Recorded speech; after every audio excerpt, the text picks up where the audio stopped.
అని ప్రచారం చేశారు. అందరూ కూడా ఎవరు వచ్చారు? చదువురాని ముద్దులు అందరూ వచ్చారు. ఇదేంటయ్యా బాబు, చదువుకున్నవాడు కావాలని చెప్పి ప్రచారం చేశాం. పండితోత్తముడు పండితమ్ముడు, పండితోత్తముడు పండితుడు తేడా ఉంది.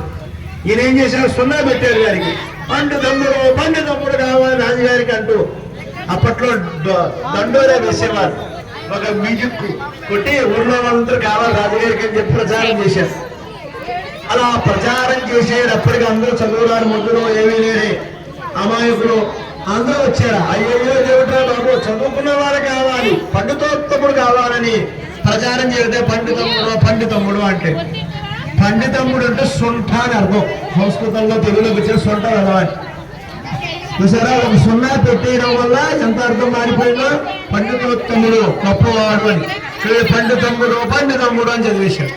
ఆ సున్నా ఏర్పాటు చేసేటప్పటికీ చదువురాని ముద్దు వచ్చారు. సున్నాలు తీసేస్తే అలాగా వెల అంటే ఏమిటి? వెలని, అలాగే బియ్యము, తర్వాత ఏమో మంచు. దీన్ని ఒకే పదంలో రావాలని అంటే 5 బాక్సులు గీశారు.